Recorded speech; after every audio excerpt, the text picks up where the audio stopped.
is going to talk to us about not just stills as we know them, from folklore, but about distilling in general and how it came about and how it's applied. So please join me in welcoming Charlie Cracker.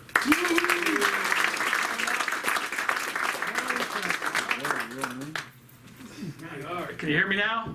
Yeah. All right, very good. I have one more thing to set up right here. It'll take just a second, I hope. Yeah, what can I say? No, the women drink it all. It's a women's elixir. Well, we're going to talk about distilling of all sorts of things, not just alcohol. And this, believe it or not, is actually a still. I'm not going to set up the big still over there because, well, we don't need that much product because the folks from the distillery were nice enough to bring their product over. So we don't really need to be making a whole lot of it just yet. So, and I'm going to tell you what this is all about as soon as we get started. But first, I'm going to tell you a little bit about myself, so you know who you're dealing with here. It's always good to know who you're dealing with, especially when it comes to things like moonshine.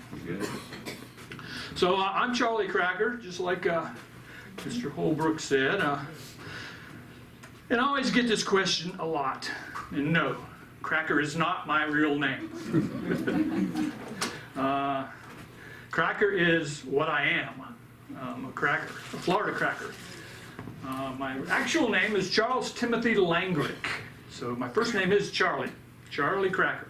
Timothy was my middle name, and when my dad was alive, they called me Timmy. And yes, I had a collie named Lassie. Yeah, so that was Timmy until my dad passed away, and then a lot of people started calling me Charles or Charlie, and so it pretty much stuck. And so I became Charlie after that, and everybody's always called me Cracker. It's not always a good thing they call you Cracker, but they always call me Cracker. So I like to start out with Cracker. Where does the term cracker come from? Do we have any crackers here? We have some folks born here in Florida, born and raised in Florida, South Georgia, because those are the crackers. Just being born in Florida does not make you a cracker, by the way. Now, sometimes I'm going to refer to my notes, and this is going to be one of those times. This is a big, long piece of paper, and I'm not going to try to read all of it. But there's a couple of things on here that I want to mention to you because there's a lot of misinformation about the term cracker. A lot of people think that the term cracker derives from the cowboys in Florida. And while the cow hunters or the cowmen in Florida are known as crackers, that's not where the term derives. That's not where it started out. It comes from, the first written evidence we have of it anyway, is from a 1508 poem by a Scottish writer named Dunbar. In one of his poems, he mentions a loud boast, a brag, a vaunt, an outcry, a shout, a talk or gossip, or a sudden or loud noise, like the crack of a whip. Shakespeare mentions the term in King John, The Life and Death of King John, written in the 1590s or thereabout. And so hopefully we don't have any Shakespearean scholars here because I'm going to try to recite that line from Shakespeare. It says, "What cracker is this same that deafs our ears with his abundance of superfluous breath?" Some guys talking way too loud and way too much, kind of like I tend to do sometimes, so that's probably where I got the name from. And that was in the 1500s. By the 1760s, the Scottish and the Irish in Florida and Georgia and the southern parts of the Carolina were referred to as crackers by the British planters. It was kind of a derogatory term. They were known as crackers because they were kind of, loud and boisterous and shiftless. And so this is what the Earl of Dartmouth says about it. "I should explain to your lordship what is meant by crackers, a name they have got from being great boasters." Okay. "They are a lawless set of rascals who often change their places of abode." Well, he wasn't lying there, So that was what crackers were known to up until the Civil War. During the Civil War, Florida became the largest producer of beef for both sides of the conflict during the Civil War, and we held on to that #1 position well after the Civil War into Reconstruction. So during Reconstruction, after the Civil War, a fellow by the name of Frederick Remington came down to Florida, and he drew some pictures, and he did a lot of bronze sculptures and stuff like that too, but he drew some pictures of some of the cowhands in Florida at work. And along with Remington came a writer for a magazine, I believe it was Harper's Magazine, that wrote an article and said, well, they're called crackers in Florida because of the cracking of their whips. Interesting thing is, all of those pictures Remington drew of all these cow hunters in Florida doing their work, none of them had whips. So I'm not sure where the guy got that from, but I guess that's what they were referring to. The people that weren't from around here were referring to the cow minutes, and that's where they got the idea. They were called crackers because of the cracking of their whips. The whips used were not the same whips that were used to whip slaves. I get that question a lot, especially from little black kids when I'm doing school programs. Is I have a whip, and it's always, is that the whip that they used to beat the slaves? And the answer is no. First of all, the whips that they used to herd cattle were 12 to 14 feet long. These were very long whips. If you were going to discipline somebody with a whip, you wanted to be a lot closer so that you could inflict as much damage as possible to that person. The whips that they used were short whips, like the cat o' nine tails that was used on board ship, the shorter whips. The long whips were used to get the cattle out of the scrub. They didn't use lariats or lassos in Florida. They used whips, and they used catch dogs. So they'd send a catch dog into the scrub to chase the cow out of the scrub. And by the way, we call them all cows.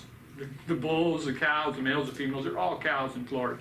So they chase the cows out of the scrub, the dogs would, and then the cowhand would use his whip to herd that cow into an impromptu corral that they built in the scrub, and then they'd literally dive off the horse. They wouldn't, most of the time, would not even attempt to lasso this animal. They'd dive off the horse and bulldog that animal down to the ground and hog tie it, and then they would either brand it or they would ear notch it. So they didn't use the lariat or the lasso at all. These whips were designed to make noise. Now, some of these guys were very adept. They could snap the head right off of a rattlesnake with that.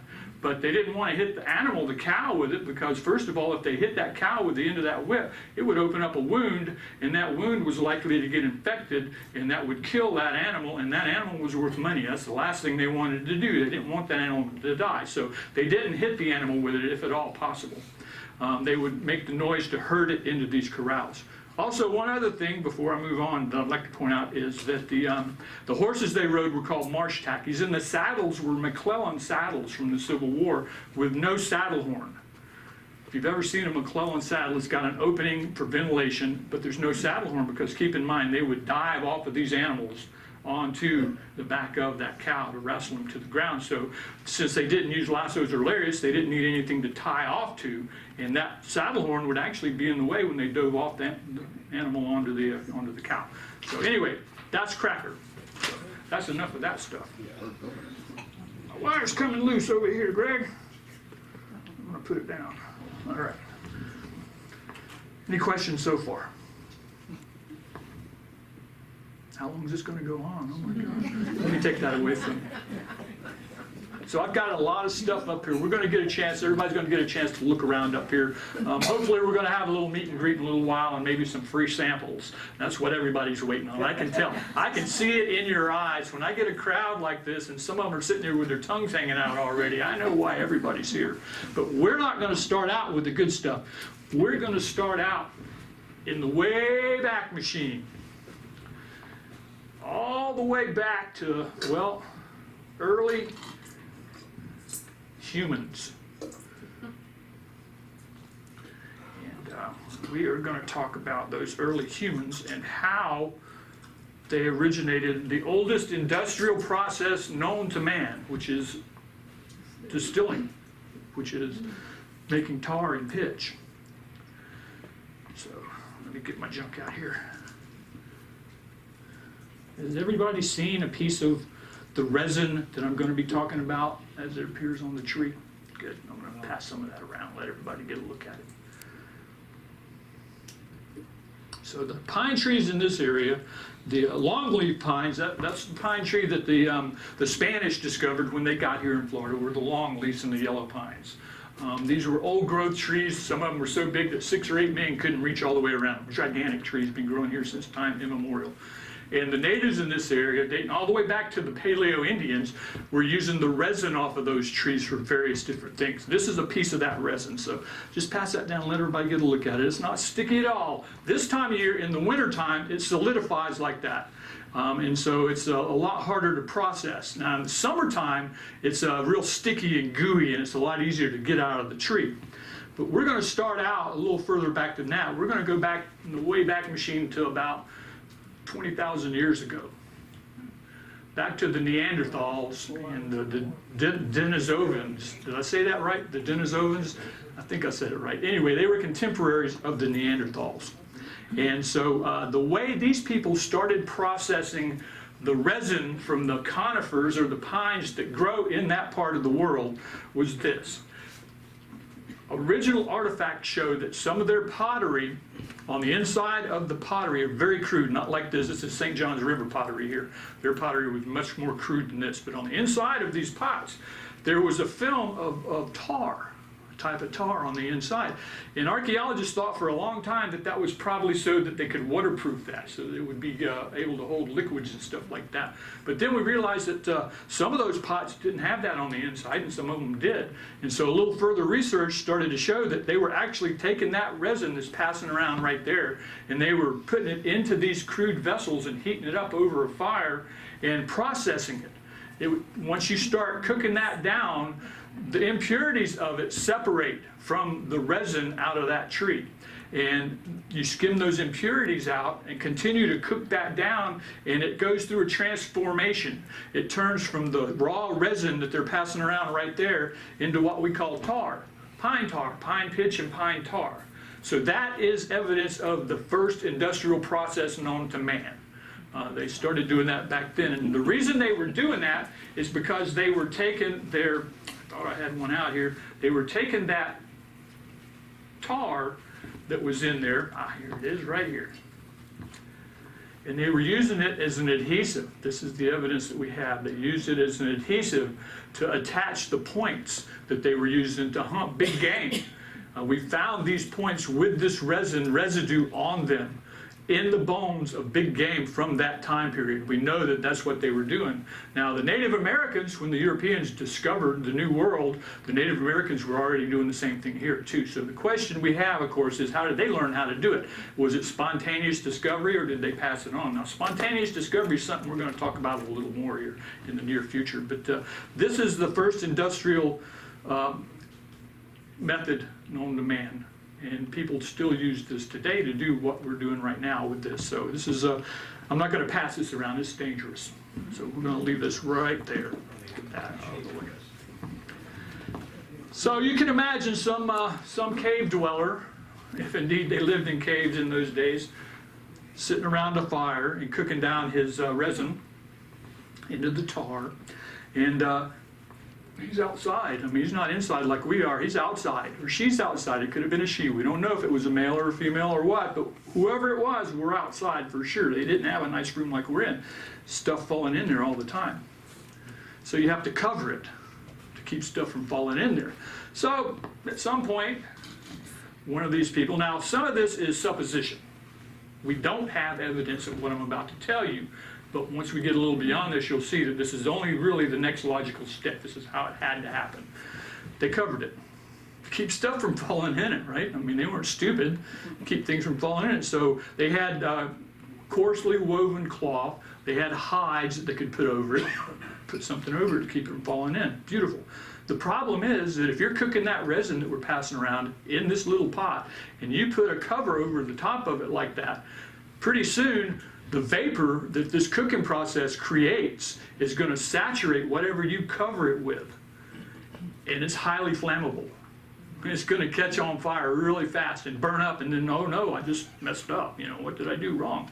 So you have to wring it out. Take that liquid out of that and you wring it out. Get rid of it. Get it away from the fire because it's flammable. Well, that may not be a bad thing. You can dip torches in that. You can dip things into it that you want to catch on fire, but you certainly don't want this to catch on fire or the cloth that you're using to cover it with. So wringing it out, by wringing it out, if you had a cut on your hand, that cut would heal a lot faster. It would heal. If you had a cut on your hand and you didn't get that liquid on there, it might not heal, and you could very well die from that infection back in those days. I mean, that was probably the #1 cause of death, was disease and infection and starvation. So if you put that on there, then that cut would heal a lot faster than, say, one further up your arm. That would be something you'd notice. You got these two cuts at the same time. This down here healed up. What did I do differently? Well, I got this liquid off of this stuff that I was cooking down to make another spear point on that, and it healed up fast. I wonder if I take some of this liquid and I smear it up here, if this will heal faster. Well, lo and behold, it did. It healed a lot faster. So you just created medicine. The first medicine. Now you're a medicine man. Now this is magic. Now you're somebody in the tribe. You're famous, you know, so people come to you for this medicine. So like I say, now that is all supposition. We can't prove that archaeologically. We do not have actual artifactual evidence to prove that happened.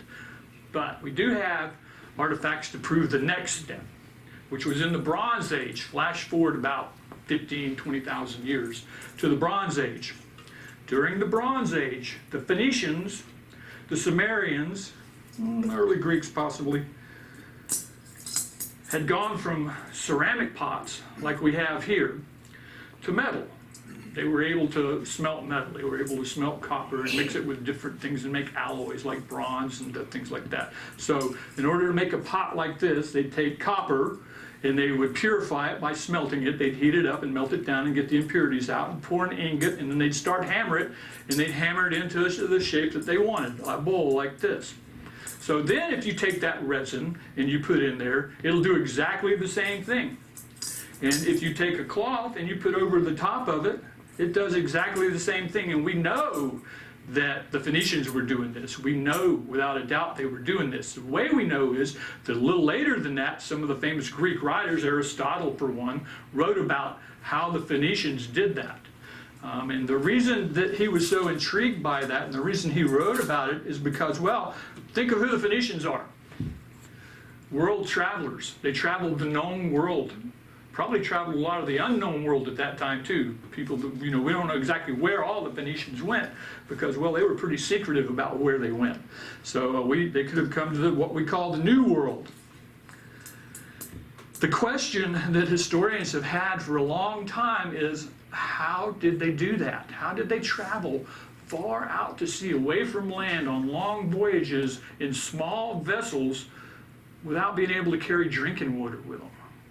They couldn't carry water that far. They could carry a little bit. Now, if you've ever been sailing, have any sailors here? If you've ever been sailing, you know that you can sail towards a storm and you can catch rainwater and it'll sustain you for a little while. But guess what? It doesn't rain every day. And it might not rain for a month or two if you're way out to sea. You may not have that rainwater to keep you alive. So Aristotle writes about the Phoenicians taking seawater, and we know they built fires on board their ships.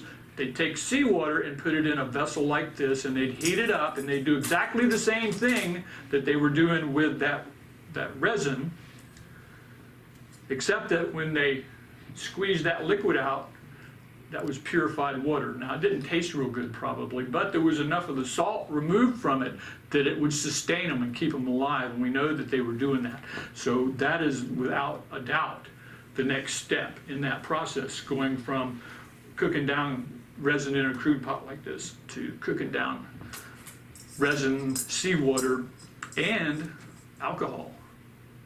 So you can do the same thing with alcohol. You can do the same thing with essential oils. Put rose petals in here. You can do it and make essential oils just like that. So that was step number 2, basically, in the history of distillation. Step number 3 wasn't really all that groundbreaking. There's probably a duh moment for the people that did it. They probably didn't really have to think very hard about it. You got to keep wringing this stupid rag out all the time. You got junk on it, you got to wring it out. So the best thing to do is to take something solid so that you don't have to wring it out. Make another piece of copper, shape it like this, so it could be a lid, shape it like this. But instead of trying to get the liquid out of it, the fresh water or whatever it was, you would put a platform in your vessel. So can everybody see this now? You put this platform in this vessel like this, just like that. and you add your liquid if you're doing seawater or essential oil, or you put your resin in there. Now you may put some liquid in there with the resin, some water or something along that to facilitate the process to make the steam, because that's what you want, is that vapor, that steam. And then on that platform, you take another receptacle. I know that's a big word, sir, receptacle. It's just a thing to catch, it's 4 syllables, but trust me, it's not as difficult as it seems. All it is a apparatus. There's another word, apparatus to catch that liquid that drips off of the inside of this, because you take this now, instead of a rag, you put it on top, you put some cool water on that, and what happens is, as soon as that vapor starts to hit that smooth surface, that cool smooth surface, what happens? It starts to condense. See, y'all already know the process, right? It starts to condense, and it drips down into this receptacle, and then you just dump that out. And you put it back in, and you add some more product in there, and you keep doing that. So what we have here is the oldest still known to man. The Phoenicians were doing this. We know the Phoenicians were doing it because we have evidence that they were doing this. And this was unchanged for thousands of years. All the way up until the 1830s. This is exactly how every still known to man operated. So the basic techniques of distilling are, you have your evaporator, you put your product in there. Now, where's the gentleman that owns the distillery? Is he back, you back there?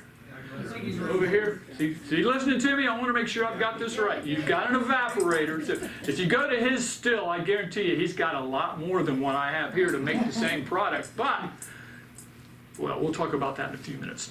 So you take your evaporator, all right, which, if we're making alcohol, you put your liquid in there, it evaporates the alcohol and some water out of it, and then you have a condenser on top of it, and then you have a method for catching that condensed liquid. And that's all a still is. That's a still, this still, that's a still that he uses to make his product. There are a few adaptations that came along after that, but it's virtually unchanged. So if you want to go home and you want to make moonshine on your stove, and Sheriff Rick Staley jumped all over me for telling people this up there at that event in Flagler County. He said, don't tell them that. If you want to go home and make moonshine on your stove, or you want to make some good strong brandy on your stove, all you have to do is take a pot with a lid that you can flip upside down and that fits fairly tight, and you can put you a little receptacle in there, you can put you a platform in there, and you can regulate the temperature, because that is actually the other important component, temperature. You have to regulate the temperature, and you can make moonshine at home on your stovetop. It won't be as good as the stuff he makes, I guarantee you that. But it's if you were making it for medicine, which is what the Phoenicians were doing. The Phoenicians were not making it to drink. They were making it for medicine. They were making it for, well, the Egyptians were making it for embalming fluid. Turpentine and alcohol was used for embalming fluid.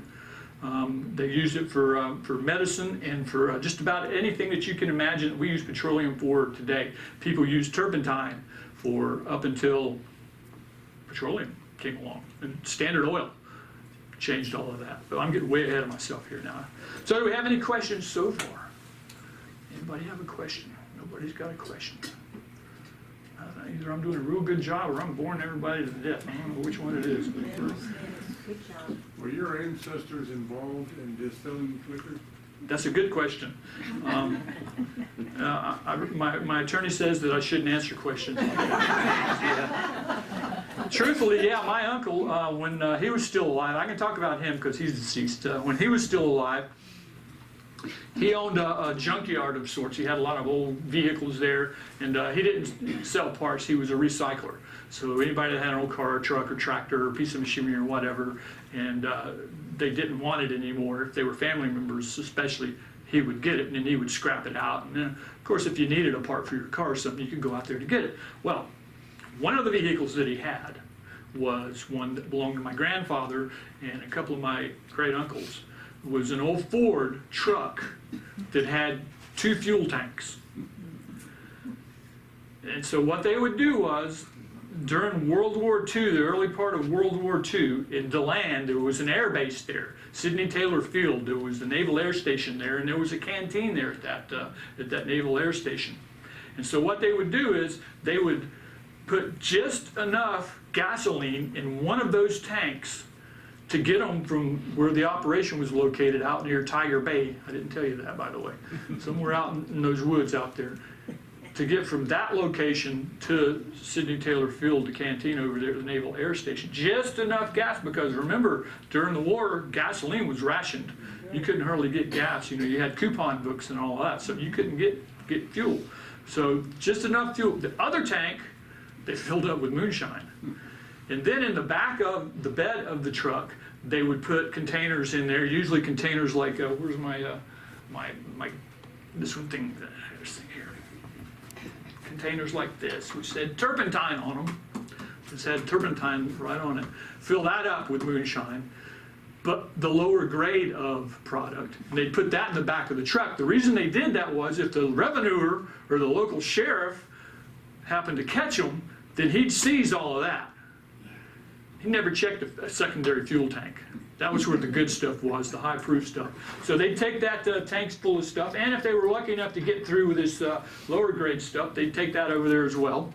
And they'd swap out the owner, the operator of the canteen, they'd swap him out, their product, for gasoline. And then they'd fill both of those tanks up with gasoline, and they'd drive them back out there. Then they'd siphon all that gasoline back out again.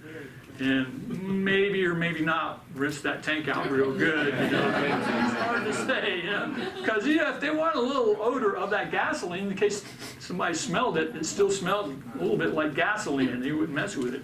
And they had a pretty good operation going on there for quite a while. My uncle had that car or that old truck until the day he died. He always loved, when we were kids, he'd go out there and he'd tell us that story. He'd, well, when I was a kid, one of the first vehicles I learned to drive was this old Ford truck over here, driving it over the air base for my uncle, you know, and he'd tell this story over and over and over again.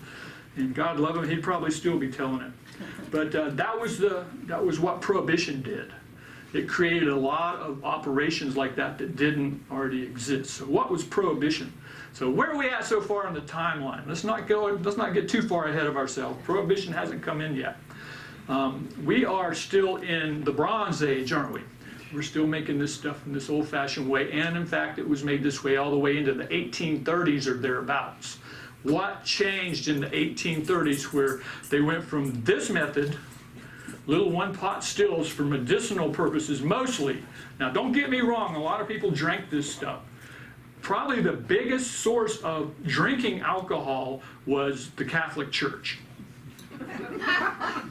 Because the Catholic Church found out during the Dark Ages that if they took that wine, that sacramental wine or the wine they used for table wine, either one, and they ran it through this still right here, they got a lot stronger wine out. That first run coming out still tasted kind of like wine, but it had a lot more alcohol in it, buddy, let me tell you.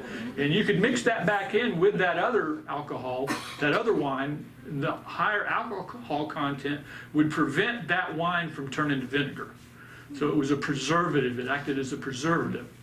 Christopher Columbus sailed the ocean blue and landed in America in 1492, right?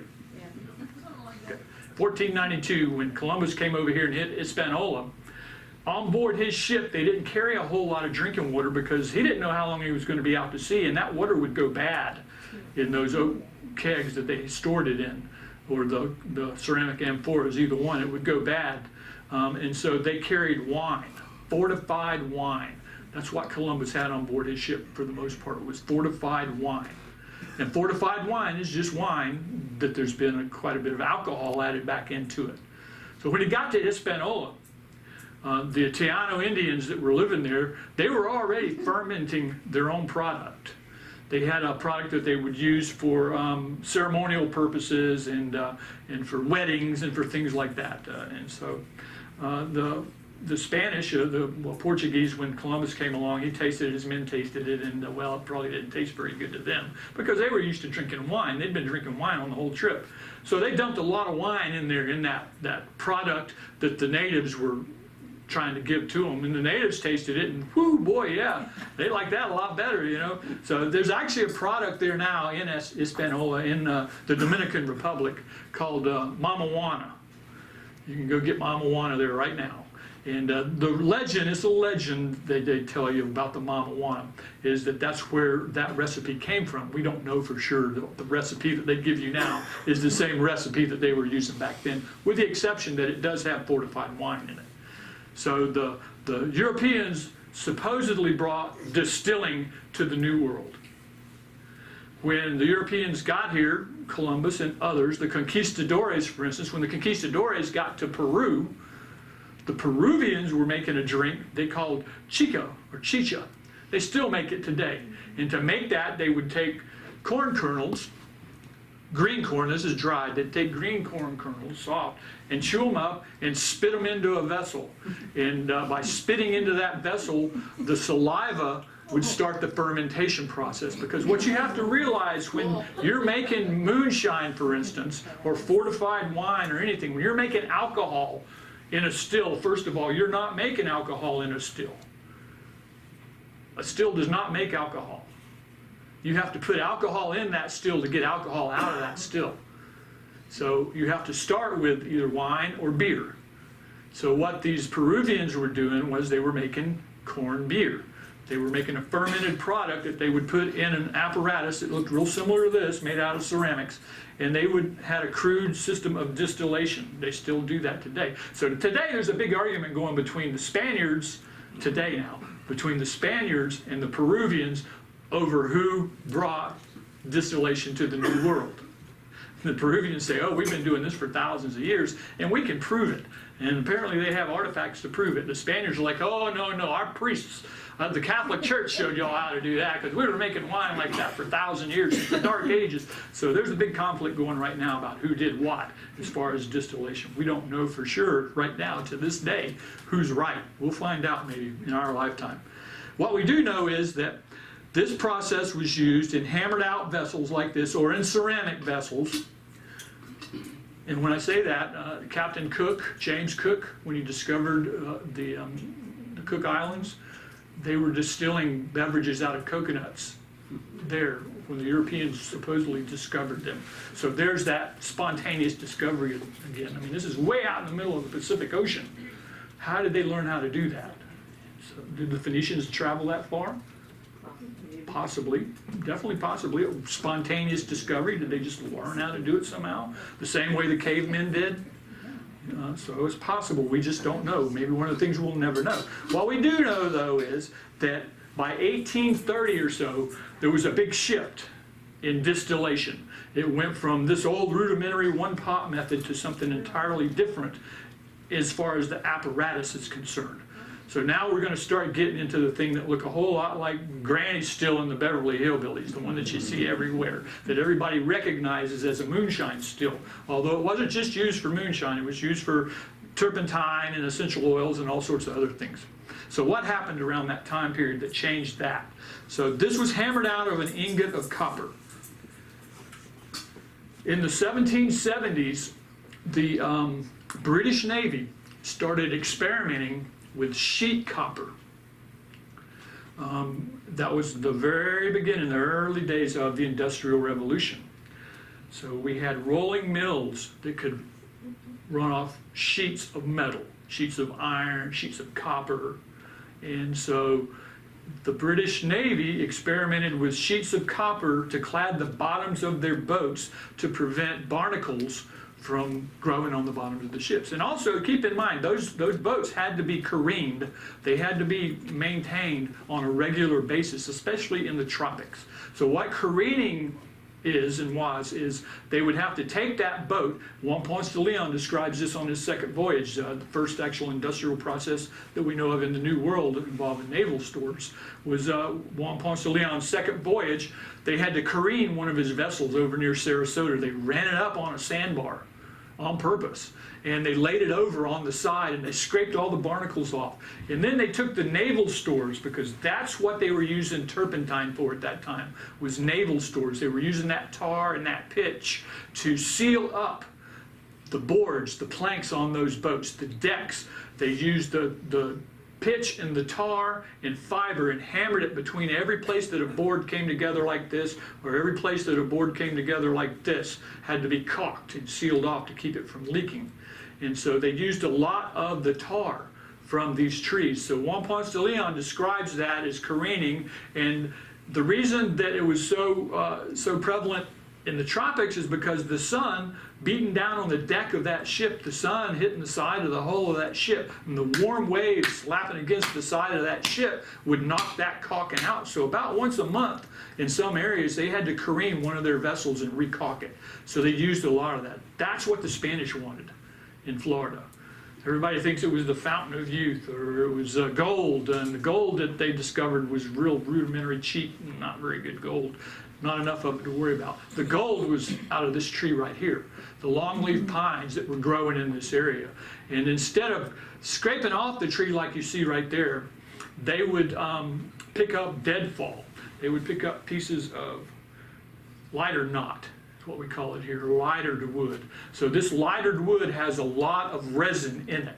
And they would pile that up in big mounds, and underneath that mound they would make a small depression under there and line it with clay, and a channel would run off of that. And then they'd cover that big mound of this lighted wood, this deadfall that they collected out of the forests, and they would start that burning. And it would smolder for days and weeks and sometimes months. And as it smoldered, all of that resin would run out of this pine tree and collect underneath that in that depression, that clay depression, and then run out of that depression, and they would collect that. And that was gum turpentine. That's what they called it, gum turpentine. So spirits of turpentine is what I have in this can. That's after it's been run through a still.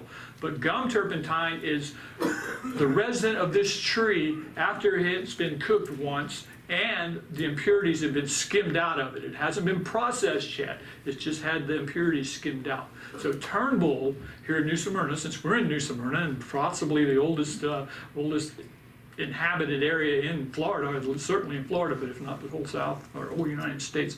Anyway, 1760s, Turnbull came here. One of the things that the British were interested in Florida were the naval stores. They were building a big navy. They wanted the same competition for the Spanish.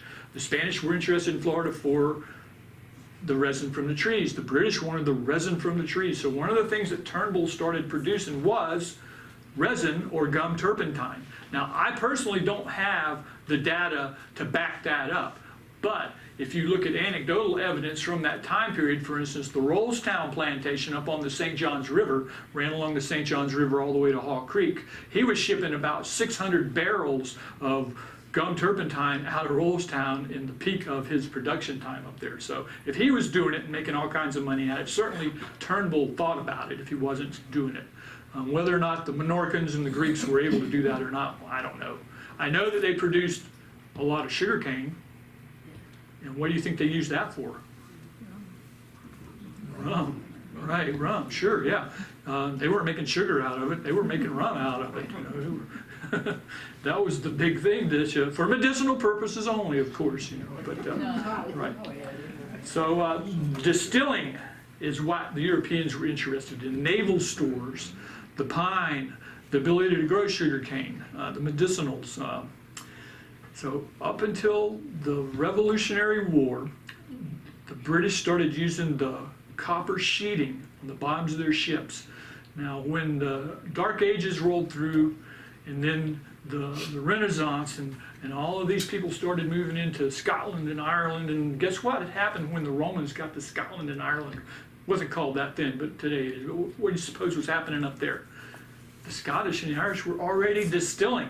They already had stills going. They've been doing it all along. How did they learn how to do it? Did the Phoenicians go up there and show them how to do it? So they were already experts at it. So here's the British Navy in the 1760s and 70s making sheet copper for the bottoms of their ships. What do you think the first thing the Scottish and the Irish thought when they saw that sheet copper? We've been doing this all wrong, man. Yeah, they started making stills out of it. And so the process changed a little bit. The process went from just this one little pot right here with your condenser up here, your evaporator and your condenser, to this type of apparatus over here. I'm not going to break it all out, but this works exactly the same as that. Now everybody thinks that the evaporator or the cooker has to be made out of copper. It does not. It can be made out of ceramic. I even have a picture over there when you get a chance to look at it, one made out of wood. Wood. So yeah, the cooker does not have to be copper. The reason they like to use copper, and today specifically distillers like to use copper, is because copper is a good conductor of heat and they can regulate the temperature. The temperature is very critical and it's easy to clean. That's why the British wanted it for the bottoms of their ships. It was easy to clean. So this does not have to be copper. The copper comes in when you start making the other parts of it, things like this. Right, so this is part of the condenser. This copper tube connects with this copper tube, goes into this. This is your condenser.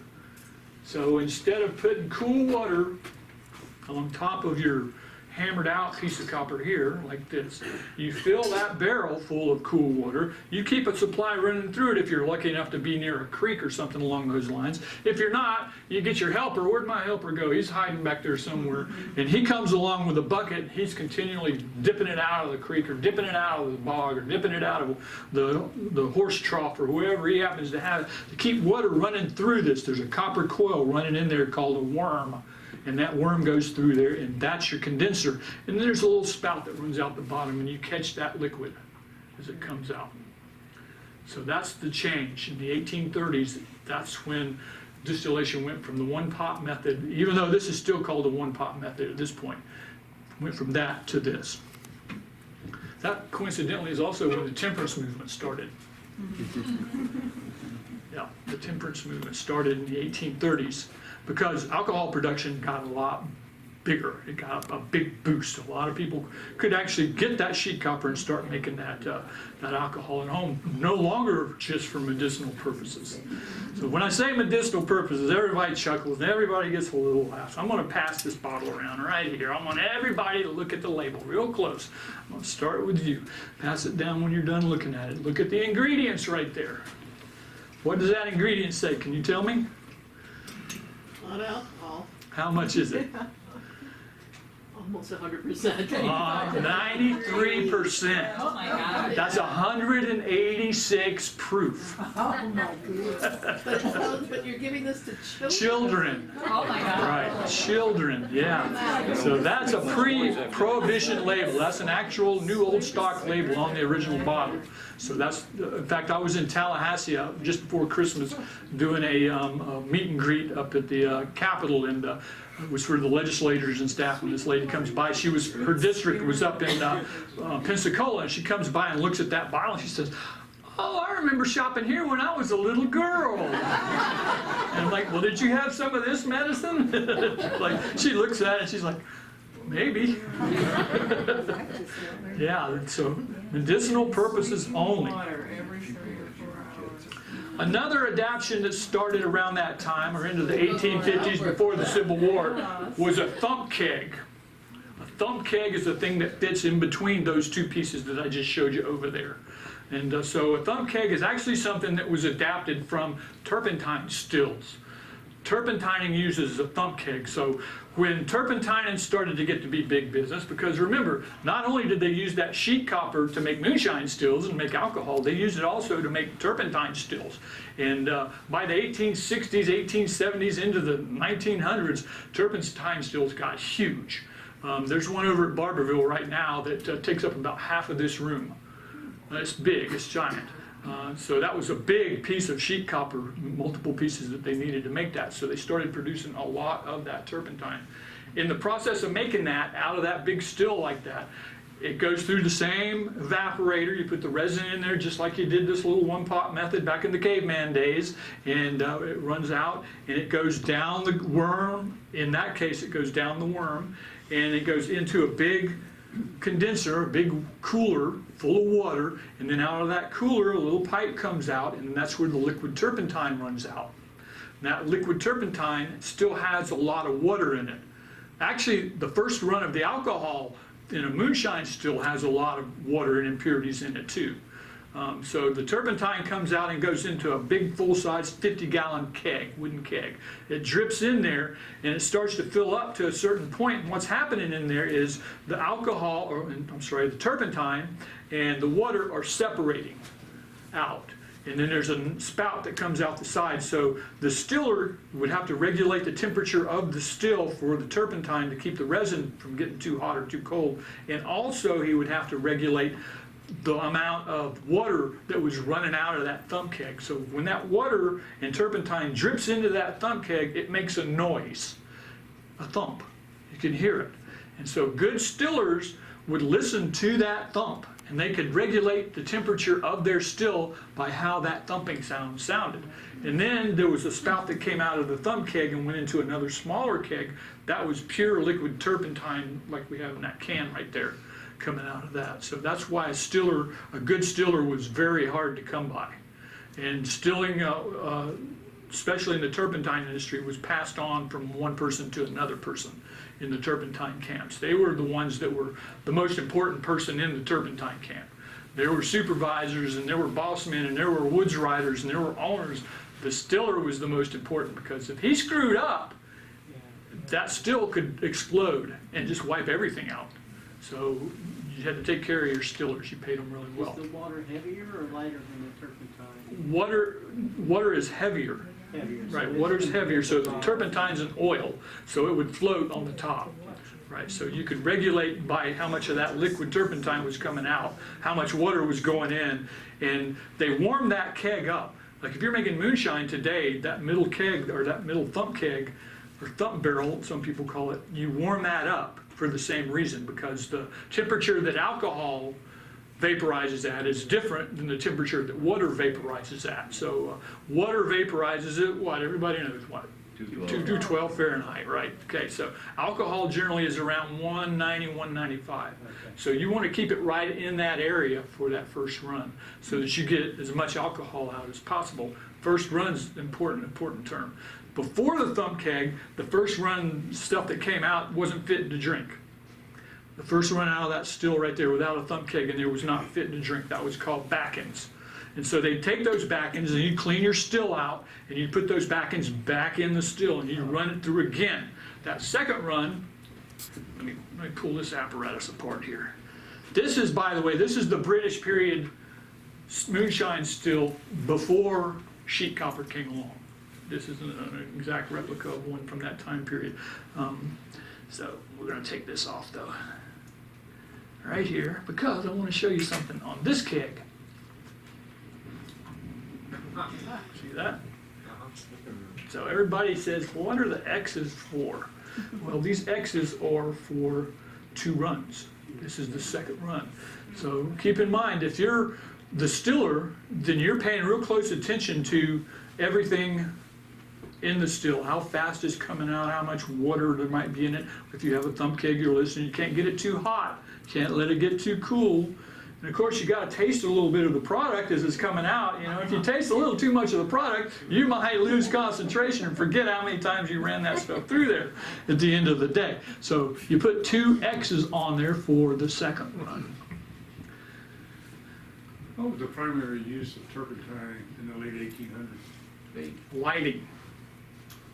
Whiting? Lighting, yeah. Right, lighting, because by the 1830s, whales, which the main source of lighting fuel was whale oil, whales were starting to get scarce. Ships were going out for a year sometimes and not coming back with a full hold full of whale oil. So they substituted those whale oil. Originally the whale oil lamps would burn turpentine. So that's why I have these. This is a whale oil lamp that would also burn turpentine, and this is also a lamp. And normally, if we weren't inside with sprinklers and all that other stuff, I'd light this up and let you smell it. But it's turpentine. It'll burn turpentine. So that was the main thing. And naval stores, paint, the same things that we use it for today also. But yeah, lighting was a big industry back then, so that was a big thing. And kerosene replaced it eventually, but we'll get to that here in just a couple of minutes. So, 2 X's. During Prohibition, was when they changed the law that said that you couldn't manufacture, buy, sell, or transport alcohol. Notice I missed one thing in there. You could have it, yeah, but how are you supposed to get it though, you know? You couldn't make it, buy it, or sell it, or transport it. So it created a big industry, bootleg industry for that stuff. Make your own. Make your own, or a lot of people did. A lot of people took stuff that was poisonous, wood alcohol for instance, and redistilled it with some other things and called it bathtub gin, and a lot of people went blind, a lot of people died. It was a very bad time, and Prohibition created more alcoholics than we'd ever had in history before that. So during Prohibition, that 2X over there was known as Pop Skull. And that's what they sold. The stuff that my uncle was putting in this container that said turpentine on it, so that the revenuers and the sheriff could get, that was that Pop Skull, because it wasn't fit to drink as far as the guys that were making it were concerned. Now, if people wanted to buy it and drink it, that was up to them, you know, go right ahead, but we're not drinking that stuff. They would take that Pop Skull and they'd run it back through and give you the 3Xs. Right, 3X. So anything over 3Xs, now I'm talking about this method of stilling. Don't get me wrong, this gentleman over here may have a different idea at his still, because some of these stills have 4Xs and 5Xs and more than that. But in this type of still, anything over 3, and you're just bragging because you can't get any more alcohol than about 150 to 180 proof. And that's what you get if you do it right out of that still in 3 runs. Today, the big stills that they're using in these distilleries to make their product are not only temperature controlled, they also have atmospheric controls and all sorts of other controls in there. So it's a little different process than what I'm talking about making this out of. Now, I talked to a gentleman one day at one of these events, and he said, I've been collecting bottles since I was a little kid, and I've got whiskey jars and bottles, and I said, I have never seen one with an X on it anywhere. He said, I don't know if they did that or not. And I said, listen, think about it for a minute. Okay, you're out in the woods. We call it low bush lightning in Florida, all right? We don't call it moonshine down here. We call it low bush lightning. It's like white lightning, right? You take that low bush lightning out there in the scrub behind the palmetto bushes, you know, and that's where you make it near a creek if you're lucky. You get a little taste in you and you forget what you're doing, so you put a couple X's on there, you put 3 X's on there. You wouldn't paint them on there like I did these. I put these on here because they kept rubbing off, which is what happens. They rub off. They would use chalk or they would use charcoal for that run, and then after the run was over, they just wipe them off because they didn't want that evidence laying around there. So yeah, you wouldn't find any of them on there because they rubbed them all off. The only way you might find evidence of there being X's on a jug was if the revenuer caught them and smashed them all up. You might find a pottery shard with a little smear of charcoal on it or something like that, but you wouldn't find an X on it. He was satisfied with that answer. He said, now I know. I'm like, well, now you know. All right, so any more questions? Prohibition takes effect January 16th. Here we have some handbills from Prohibition. I'm going to read again. I want to try to anyway. Okay, here we go. Prohibition in the United States was a nationwide constitutional ban on the production, importation, transportation, sale of alcoholic beverages from 1920 to 1933. The Temperance Movement actually dates to the early 1800s, as does the term bootleggers. Who knows where the term bootleggers came from? Anybody knows where that comes from? Everybody knows where rum runners come from, right? When we had a president who made all his money, his daddy made all his money as a rum runner. Kennedy, John Kennedy, right? So he ran it right through here. I guarantee you, his daddy was running that rum right through here. He's probably stopping right out there in New Smyrna on his way north with it. The term bootleggers comes from the early days of the Temperance Movement when they were trying to stop the sale of alcohol to Native Americans. And so in areas where there was a Native American population nearby, they were not allowed to go into bars, and they were not allowed to drink or have alcohol or anything like that.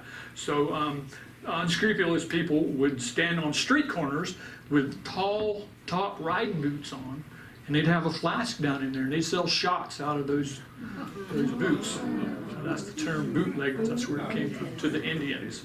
And then later during Prohibition, they did the same thing on just about every street corner in the country. So that's where the term bootleggers come from. But I wanted to show you these here real quick. So this one here Okay, it's a picture of a pig and a thing of corn and whiskey here with a skull and crossbones on it. And it says, where is your corn going, neighbor?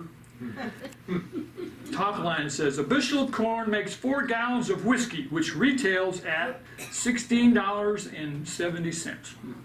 The farmer gets 50 cents. The railroad gets 80 cents. The railroad, okay, gets 80 cents. The distiller gets $4. The government gets $4.40. The saloon keeper gets $7. The consumer gets drunk. The wife and children get nothing but rags and sorrow. So clearly this was a pro-prohibition flyer. On the flip side, this fellow over here had his own right here. See that? Preparedness. Be ready. The original preppers right here, okay? Preparedness. The whole nation is talking preparedness to why not the individual prepare? Prepare for, there's a blotch there. Prepare for the coming prohibition drought that hits, he's in Virginia, that hits Virginia on November 1st this year, 1916. He missed it by about 4 years. Although some states did prohibit alcohol before the federal government actually kicked in and did it. On and after that date, you will not have the privilege of fortifying your home with pure 100% proof Mountain Rose corn whiskey, made and sold strictly on its merits. Nothing pure or better for medicinal purposes, regardless of the price you pay. Good whiskey will be hard to procure. Make hay while the sun shines. And there's a lot more there to read. When we get a little chance to go up and look at it, you'll have a chance to read the rest of that if you want to. So there were both sides of that coin. Prohibition. Who repealed prohibition in the federal level? Anybody know? Roosevelt. FDR. Because he was a drinking man. And he wanted to drink. And he didn't feel that it was right that he could have a drink because he was the president and nobody else could, so he repealed it. And he also, on a federal level, he also pardoned everybody that was in prison for alcohol. Wow. On the federal level. Now that was only on the federal level. On the state level, a lot of states did not repeal prohibition. Some states are still dry to this day. Mississippi, you got to be careful where you go in Mississippi and try to get a drink. I spent some time in East Texas. The county that my wife is from in East Texas, Sabine County, is a dry county.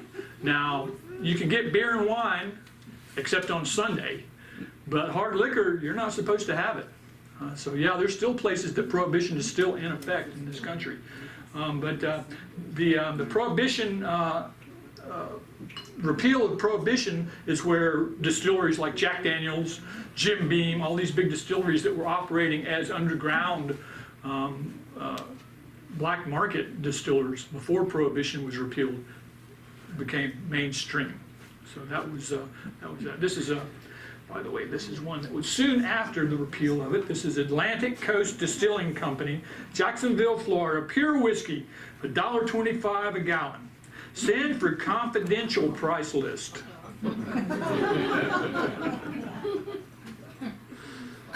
So today, what do we use turpentine for?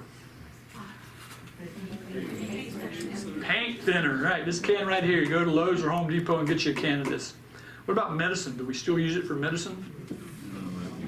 I bet everybody in this room's used it for medicine and maybe didn't even know it. The reason I say that is because I've got some right here that you probably have in your medicine cabinet at home. Oh my goodness. Now this is the Rexall brand. The Vicks brand of vapor rub no longer says turpentine on the ingredients because they got in trouble. Somebody said, oh, I'm allergic to it or something like that. So they didn't take it out. They just changed the name. Right. It's still in there because, I mean, the other ingredients, the oil of camphor and stuff in here are processed with turpentine. You know, it's a processor. So, and you can go, I just bought this. This is a new box right here. Chest road. Right. It says right on it, turpentine. Right on it, turpentine. Yep. So this product here, the Rexall, the Vicks, to some extent, and the Publix and all these other brands, derive from this one down here. Cloverine. Any of you gentlemen ever hear of cloverine? Ever sell it? You heard of cloverine? Did you sell it? Sold it as a youngster. Did you sell it as a youngster? Right. Had a big tube with these little cans. That's right. That's exactly right. Cloverine. This is one of the cans right there. Yeah, that's one of the cans. So cloverine was the predecessor to Amway and all these other pyramid schemes. I'm not saying that Amway's a pyramid scheme for guy and dealers here. I'm sorry, I didn't mean to offend you. But the way that it worked was, folks like you would see an ad. This was an actual advertisement in a comic book right here. And they'd see this ad. This ad in the comic book shows this kid at the zoo, and the gorilla escapes at the zoo. And so it's running amok and doing all sorts of nasty things at the zoo. And he grabs his pop gun, little cork pop gun, and goes and apprehends this gorilla, his cloverine pop gun. Right? So you had to sell cloverine to get your cloverine pop gun. Right? And so what happened was they'd go to towns and they'd find a store owner or a dealer or somebody like that, and he would enlist people to sell the kids to sell the cloverine. He got the money for the sales of the cloverine. The kids got coupons or they got credits to get things out of a book like this. And there's a whole bunch of things down here you could get out of that catalog for that right there, cloverine. What was cloverine? Fixed paper rub. Pretty much exactly the same thing. Yep, that's where the recipe came from. Yep. And you can read through all of this right here, but by the mid-1930s, 300,000 young salesmen had signed on. That's how prevalent that was, and I urge you to read that. So that was part of the medicine of turpentine. Lighting was the big thing also, until Standard Oil came along. And then, Rockefeller and Standard Oil was one of the first nails in the coffin. So for turpentine, but we need to talk about turpentine a little bit before we get that far along. I don't know. Somebody watching time? How much time have I got? I don't know. Sometimes I get. 7:35. Oh, we got plenty of time. All right. So distillation of turpentine took off about the same time distillation of alcohol did, thanks to the rolling mills and cheap copper and the advancement in distilling. It was lighting. It was used for naval stores, for paint, for all sorts of different things like that. Also used in motors for motor fuel. Some of the early automobiles, the earliest Fords, not the assembly line Fords, but the early Fords, the hand-built Fords, were built to run on a blend of turpentine and alcohol. Henry Ford thought that we should be able to make our own motor fuel, not get it out of the ground, because some of the wells in Pennsylvania and Oklahoma by that time had already started to run dry, and he was afraid, and so were some of the other people, the big car dealers were afraid that we were going to run out of that oil, and then we'd have to buy it from foreign countries, and if we were addicted to it, we'd be addicted to the foreign countries, and they didn't want to see that. So he thought that we should grow pine trees and that we should produce our own motor fuel. That didn't work out too well, unfortunately, but that's what they thought. So they were using it for motor fuel and all sorts of different things like that. The process for making this turpentine had changed. Remember I talked about the Spaniards, and they used the deadfall and they cooked that deadfall down in mounds, and it didn't take them very long before they picked all that deadfall up out of the woods and didn't do that. So then they tried cutting trees down, but there again, these trees were so big that 6 men couldn't reach around them, and by the time you sawed something like that up and turned it into a pile of wood to make turpentine out of, or naval stores, it didn't really seem cost effective. But they realized that they could scrape the bark off of that tree. And in the earliest days, they used big axes like this, broad axes, and they'd scrape. Let me hold this up so everybody can see it. This is a broad axe. So they'd use an axe like this, and they would, can you folks see this cap face is this known as? They'd scrape that bark off of that tree, and then they'd take a smaller hatchet-sized axe, broad axe like this, and cut grooves in that tree. Now this cup was not here, this gutter was not here at that time. It was just a cat face, and then at the bottom of that cat face they cut boxes into the tree. and those boxes would catch that resin. In the summertime, in the heat, that resin would collect down the middle of that cat face and run down in a channel and collect in that box. And then they would go along and they would dip that out with paddles. And they had buckets, they had flat back buckets that were about 3 gallons each that they'd sling over their shoulders, and they'd go along and they'd dip that resin out of those boxes at the bottoms of those trees. The Spanish started doing it, the British took over after that, and they kept doing it the same way for a very long time. Kids did a lot of that work because it was so low to the ground. Now, some of these cat faces went way up the tree. So it didn't facilitate itself very well to using a broad axe like that. So they had to develop other types of apparatus to do that. So that's where this comes in. This is called a push-pull scraper. And some of these handles were very long because some of these things went way up there, 10, 12 feet up the side of that tree. And this is designed to scrape the bark off of that pine tree. You scrape that bark off the tree, it opens up a wound in the tree, and the tree starts to try to heal itself to protect that wood underneath that bark. And that's where the resin comes from. It's not sap. Sap is water-based. This is oleo resin, it's an oil base. So they scrape that off, and then they would take another tool, this one, which is called a hack. And this is a small hack. The hack's got a blade right here on the bottom, and the hack's job was to cut these grooves. Instead of using that hatchet to cut it in there, they would cut those grooves in there with the hatch. When I say this is a small one, here, you look pretty sturdy. Grab a hold of that thing. Yeah, that's 5 pounds. That's a small one. Some of them were 20 pounds. Yeah, and they had long handles, much longer than that, so they could reach up and cut that cat face in so it would run further down the tree. So this is what the men would use all day, pretty much every day. By the 1920s, turpentining was the largest industry in the state of Florida. So a team of 6 men were working about 10,000 trees a week with this tool. Would they put a cat face on both sides of the tree? They put it all the way around. Yeah, they would leave gaps in between to keep the structure of the tree, the bark, so that it wouldn't just flop off and have it everywhere. But yeah, they put them in different places all the way around the tree, usually in a quarter shape. And the tree survived that? Yeah, what would happen to the Right, tree? very good question. So remember now, they're cutting that box into the heartwood of the tree. And a lot of times they were cutting these grooves deep enough to get into the heartwood too, because they thought that's where all the resin was coming from. Killed the tree. These longleaf pine trees lasted about 5 years to the turpentiners. So they decimated over 30,000 square miles of longleaf pine forest in the deep south for the turpentine industry. And those trees take about 50 years to mature. So it wasn't very cost effective to try to replant that tree. They didn't replant. That's why we don't have any longleaf pine forests. Just now, today, this time that we're in right now, some people are starting to replant these trees on a mass scale, but they just didn't replant them. They replanted the slash pine, the loblolly pine, the sand pines.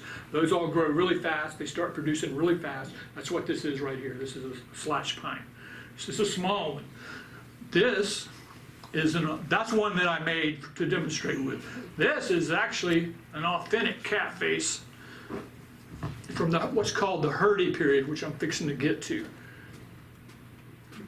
This was cut off of a tree before the developers took it. Notice the curve of this tree. This tree was about 35 feet tall. I cut this tree down. That's how I know how tall it was. Notice the curve of this tree. Now imagine how big this tree must have been. This is a huge tree. And this cat face goes up, but it also went down. I cut some areas off of the bottom of it because they were jagged down there. So this cat face went up and it went down. So these gutters were made to move. The early days of the boxing methods, of course, they couldn't move those boxes, so they didn't. It killed the tree. Unfortunately, actually, you know what, I'm just going to lay this down right over here since I've already talked about it. If anybody wants to get a close look at it, let me know. Did they do this at multiple levels on the tree too? Not the boxing. Not the boxing they didn't, because once it was cut in the tree, that was it, and that tree didn't last much longer. But The next step, once they realized, once turpentine, 1900 or so, turpentining had started to be really big business. It had gone from being something for just a little bit of lighting and naval stores and stuff to industry. Remember 1900 and a little after that, Teddy Roosevelt, as soon as Teddy Roosevelt got to be president, the first thing that he started doing was building a navy. Remember the Maine?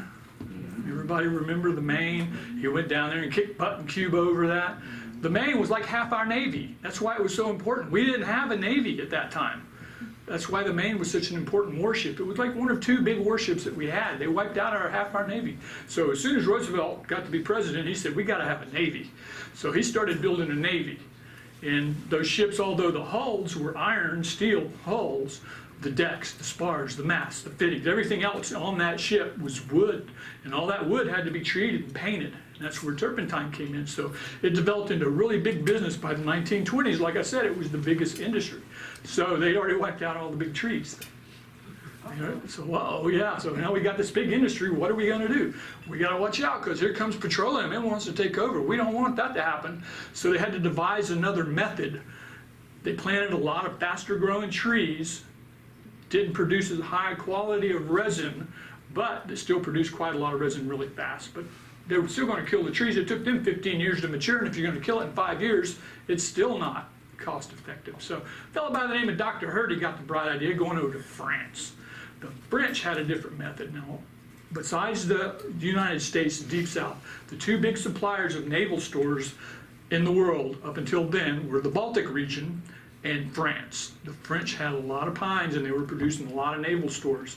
And so the way they were doing it was they were taking gutters and putting these gutters like you see on this one here, metal gutters in the trees. To direct that stream, instead of cutting into the tree, they were using what they called pasteboard. They were cardboard cups underneath that, kind of a triangle-shaped paper cup, more or less, under there. And then they take that whole cup and then they throw that into the cooker and they burn the paper and everything. They didn't try to get the resin out of it. So that was the French method. Dr. Hurdy realized that he could take terracotta cups like this. Let's see if I can get this off of here. Which looks like a flower pot, except the hole's in the side and not the bottom. So he took terracotta pots, hung them on the trees, and then you could go along and dip that out. You weren't cutting into the heartwood of the tree, so you weren't killing that tree then. The stress eventually still killed the tree, but it took 15 years or more, enough time for a whole new crop to mature. And it was a higher grade of rosin, because that was one of the big products coming out of this. Not just the turpentine, the liquid turpentine, not just the tar, but the big stills that they were running it through were producing rosin, which I've got a piece of that rosin right around here somewhere.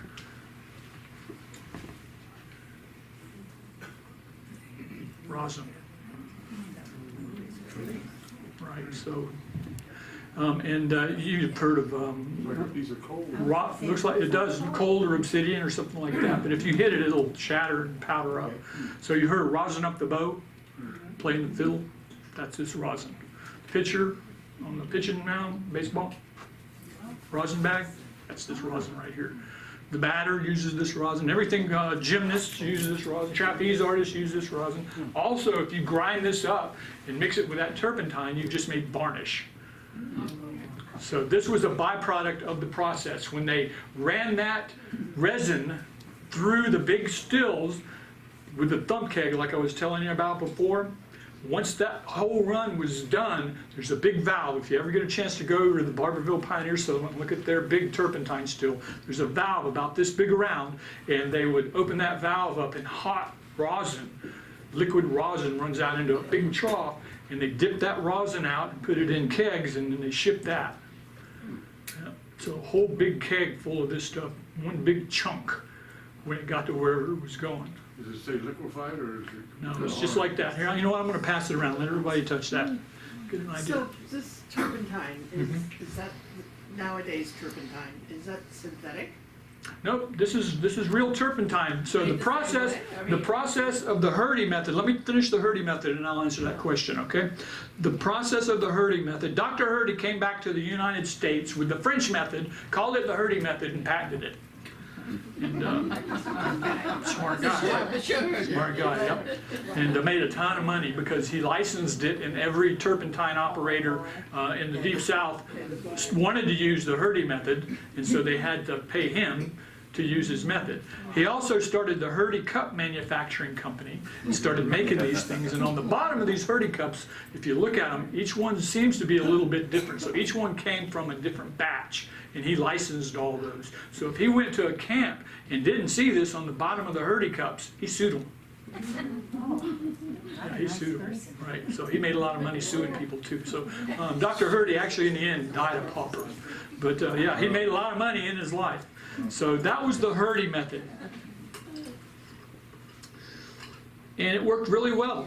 Turpentine was doing really good. I'm not going to put that back on there. It was doing really good up into World War II. So World War II comes along. We got a Navy, we got all this stuff. And you would think that during the war, turpentine would be another boom, like it was during World War I, ramp up to World War I. But petroleum had started to replace turpentine in a lot of areas. A lot of the paint was made with petroleum. Grease, gasoline had replaced turpentine. Kerosene. Everybody looks at this thing right here. A lot of people say, well, that's a kerosene can. Turpentine can first, then it was a kerosene can, because John D. Rockefeller, who owns Standard Oil, started buying up, first of all, he started buying up turpentine camps and closing them down. Then he lobbied Congress to subsidize the petroleum industry. And so he started to end turpentining in that method. And then he put out a product that he called clean burning kerosene. Okay, well, there's no such thing as clean burning kerosene. There's no such thing. It didn't burn any cleaner than just regular old kerosene. But it was called clean burning kerosene, so everybody believed that it burned cleaner. It was a brand name. It didn't burn clean, it was just a brand name. So everybody started buying clean burning kerosene because, well, that old stinky old turpentine soot everywhere and all that. And this is nice clean burning kerosene, which actually had soot everywhere and it stunk too, but it was clean burning, so they wanted that. So that was actually the first nail in the coffin of turpentining, was petroleum taking over. And then World War II, as soon as we got involved, jumped in with both feet after the Japanese attacked Pearl Harbor, and we took off in World War II. People up north, mostly the white men in the factories that left to fight the war, left a big vacancy in all the factories up north. Now everybody's heard about Rosie the Riveter and the great job that all the ladies did stepping up and taking over those factory jobs, even though they had children to raise, they had households to run, they might have a farm to run. There just wasn't enough of them. There was still a big labor gap. Now down in Florida, in Georgia specifically, there was a form of forced labor. It was called peonage. Now it was a federal law. The debt peonage law was a federal law, so they had the backing of the federal government. And the debt peonage law said that if you owed the company that you worked for money, you couldn't quit. You couldn't leave until you paid off that debt. I'm getting to the answer to your question, by the way. So you go to work for the turpentine camps. You want to make a little bit of money. You're starving. People were starving. We're talking mainly black people. People that were either runaway, or not runaway, but freed slaves or direct descendants of freed slaves. Didn't have jobs. They didn't have food. Sharecroppers, maybe one or two of them, but most of them didn't have even that. So they were starving to death, and they were looking for work. So you come to work for the turpentine camp. Men and women, it didn't matter. We'll put you to work, and you can't go to work just like that. Oh no, you're going to be out there in the hot summer sun in the scrub. You got to have overalls, you got to have a hat, you got to have boots, but don't worry. We got a commissary over here. We'll take care of you. So all you got to do is just sign right here. If you can't write, just make an X right there. You'll be fine. Oh, you're hungry? You just go to the commissary and you make your mark, and we'll get you some food, and you need a place to stay. You got family? Kids? Oh, kids are great. We love kids here. So you come on over and go to work. You just sign right here. We'll give you a place to stay, and we'll take care of you. End of the month comes along. You go to get paid. Oh, well, you owe us this and this and this and this. But you didn't make that much money. So we'll just carry it over till next month. You'll be okay. You just go back to work, carry it over till next month. And so that was debt peonage. You never caught up. Once you were in that, you never got out. It was called a womb-to-tomb existence. Now, it wasn't just black people. There were a lot of whites, poor whites, that were caught up in that as well. So here's how the people got paid, by the way. This is called scrip, company scrip. And it's not money. It is not money. It says right here on this one right here, 50 cents in the hands of employees only. Only good at their store. This one here with the C cut out of it has got the name of the store that it's only good at. So it was only good at that company's store. So even if you did get a handful of money somehow, and you thought you were going to run away with it, you couldn't go very far and spend it. And there was a guy called the Woods Rider. The Woods Rider's job was to track you down, because guess what? You just committed a crime by running away. That's a crime. And now you're going to go to jail. He would bring you back in chains and put you in a cage next to the same camp where your family was living and put you to work every day until you paid off the fine that you incurred for running away. You were still eating, and you still had clothes to wear, and your family still had to have a place to stay, so you were still running up more debt, and you had to pay off a fine. So, and truthfully, you didn't run away. People just didn't run away until World War II came along. So here's this big labor vacuum up north. And so some of the more unscrupulous factory owners up north came down here and they said, look, you guys have this big labor pool down here. Turpentine is kind of on the decline now because of petroleum. Why don't you sell us that debt? We'll take that debt and the people that come along with it, of course, and we'll take them up there and we'll put them to work in those factories up there. And that's what they did. They bought the debt. So slavery was illegal, but debt peonage was in full swing, and so they bought this debt and took these people up there. Now this was near the tail end of what we're now calling the Great Migration.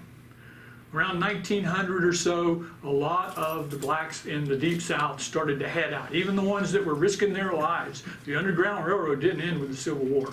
People were running away all along, and so they were heading out of Florida and Georgia and South Carolina to get up north, to get away from this form of slavery, this debt peonage.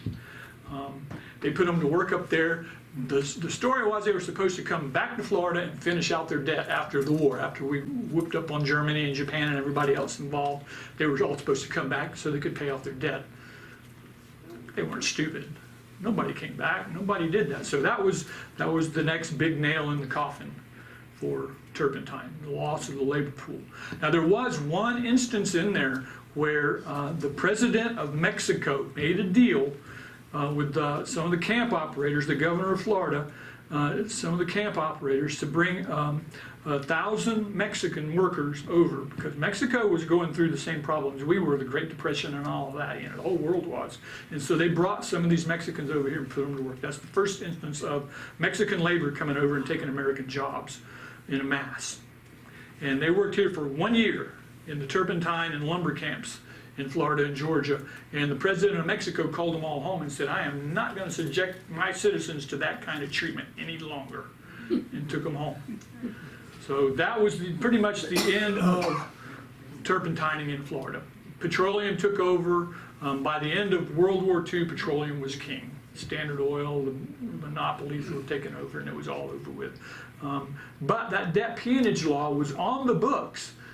It's actually was on the books in some states until the 1970s, but it was actually on the federal government's books until the 1962 Civil Rights Act was passed. Ended the debt peonage laws. So you couldn't leave. All right, so what was your question again?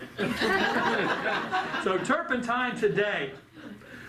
Turpentine today is this stuff right here. This is not medicinal turpentine. It'll heal a cut, though. If you put it on a cut, it'll definitely help it heal it. And you know what it's really good for? This time of year, especially spring, you know, you're getting out and you're doing some gardening and stuff. Rub it on the wooden handles of your gardening tools. It'll help keep blisters from raising on your hands. Good for that. So, but it's not medicinal. Yeah, yeah. In the 1890s, a company called Merck, they're still in business today, a pharmaceutical company called Merck, put out what today would be considered the physician's desk reference, the PDR. And it was a list of maladies and diseases and different things and cures and remedies and things like that. And then there was about a page and a half on things that turpentine cured. Or maybe not cured, but made you feel better because of. Recently, the most recent one that I'm aware of that came out was in about 2002 or thereabouts. Merck also put that one out. It had one sentence: poison. Do not consume. So the difference is between, which is your question, the difference is this is made by a whole different process now. This is a byproduct of paper manufacture. So all these pine trees and the tree farms that you see growing all along out in certain areas out in here, you can tell it's a tree farm because they're all in a straight line, right? They were all planted like that, and they were not planted for turpentine. They were planted for paper. They're pulpwood. They're fast-growing slash pines, and they were grown for paper. And so to make paper out of those, they cut the whole tree down. And they take that whole tree and they grind it up, and then they steam the whole tree into pulp, and then they bleach it and do all sorts of other things to it after that. But that steaming process creates terpene vapors, which they catch and they condense into paint thinner, liquid turpentine, and different things that they use in industrial applications for turpentine. The stuff that's in this vapor rub over here and other things, there are other things that you're taking that you probably don't even realize have turpentine in it, or that turpentine is being used to process it. A lot of these gel caps have a basis in turpentine. The terpenes are used to process some of the gel caps. So that goes back to this old method, the single pot, pure method of using just the resin, not the whole tree with all those impurities, but just the resin to make that medicinal turpentine. And most of it's not made in this country. Most of it's made in France or the Baltic region still. Although there's a company in Georgia who's just started producing it. You can go on eBay and you can buy some of that medicinal turpentine. It's called Diamond G, name of this company. He's got medicinal turpentine. So this can here was about, I think, $4.96. Medicinal turpentine, $10. Big difference, but it's a lot purer. What's the difference between turpentine and mineral spirits? Well, mineral spirits is something else entirely. It's mostly a petroleum, right? So that was the thing. Petroleum replaced it with a lot of areas, and they call petroleum a lot of different things. But if you look real close on the label, especially under the caution part of it, it tells you right on there, petroleum distillate. Any questions? I have a question. Do you know, do they still use coal tar as an adhesive on a lot of these medicinal? Coal tar is Tegrin and the dandruff shampoo. Well, they use it as an adhesive. It's got coal tar in it, yeah. Yeah. Yeah, they still use it for medicinal stuff, yeah. Coal tar and coal oil. Up in areas where there was coal, they had coal oil, and they would use that for lighting as well. Yeah, but we don't have no coal in Florida. Anybody else got a question? How are we looking on time, sir? It's probably time. All right. So I guess we're going to go on to the next phase here of, I've heard, I'm not sure about this because I'm not a physician, but I heard there's a lot of sick people here today. So we need to give them some medicine, I think. So we need to get them fixed up here. We have some samples in the back. I have some samples if you want to try. I don't know what this gentleman has back here from the distillery. So I want to look at his product first. I have a little bit. Okay, so I want to tell everybody this, first of all, about the legality of moonshine. This is very important. Okay, when I did that Creekside event up in Flagler County. Sheriff Rick Staley was there. And he's a nice gentleman. You know, if you live up in that area, I recommend you vote for him. I would if I lived in Flagler County. Real nice guy. And he was so nice, in fact, that he came and raided the moonshine still and threw my sidekick in the back of his car. And I thought he was going to haul him off until I bribed him. But we got it all on camera, though, so don't worry. It's on TV. But he was asking me, I asked him, I said, you know, what's the law on moonshine? I hear that you can make a certain amount for your own private consumption. And he says, you might want to look that up. Just like that. He didn't say anything else. He says, you might want to look that up. So I took his advice and I went home and looked it up, and he was right on. You can't possess it. Oh. You can't possess it. It's a misdemeanor for you to possess moonshine.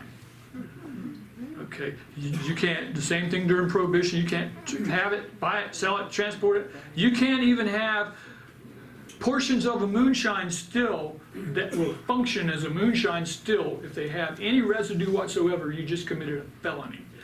In Florida, the federal government's completely different. They've got a whole different set of rules that are not nearly as strict, but in Florida, you're really flirting with disaster if you're making moonshine at home. So if you ladies think you're gonna go home and use this one pot method on the top of your stove and make you up some moonshine, I urge you to stick with rose water instead. And I've got a recipe right here for rose water and various different things. Let me show you this right here. I got brief history of distillation and how to make rose water. And you might or might not be able to make moonshine with that too. So those are only $1 if you're interested. But my point is that the only time that you can possess moonshine in Florida is if it comes from a licensed, certified distiller. So keep that in mind. No, that's not me. That's why I don't have any of that. I didn't say that I had that. I said I had some samples, but I didn't say that's what it was.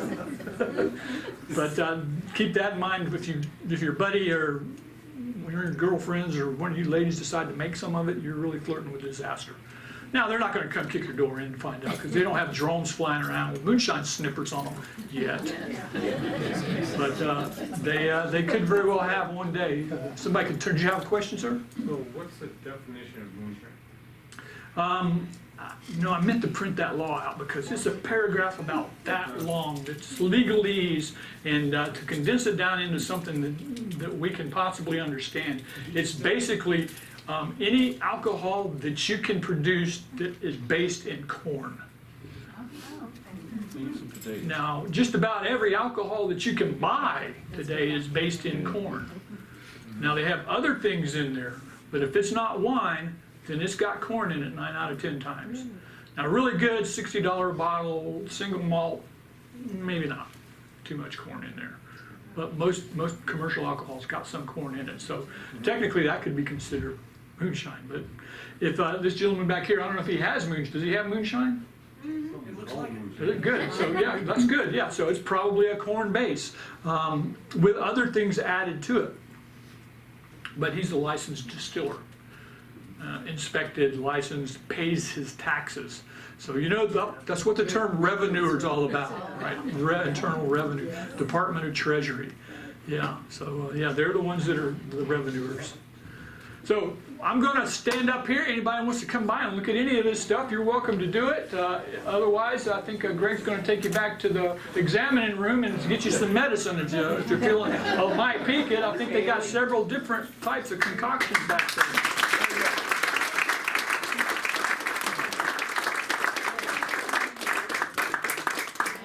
Thank you so much for coming to join us this evening. Grab a program off the front desk. Join us for one of our walking tours or one of the upcoming presentations later this month or next month. Visit our friend over here at the Sugarworks distilling table. I had a small sample over there for medicinal purposes. They've got some great stuff. And as always, if you enjoy our programming here at the museum, please visit our donation box on the way out so we can continue to make it available to the public. Thanks. We'll see you soon.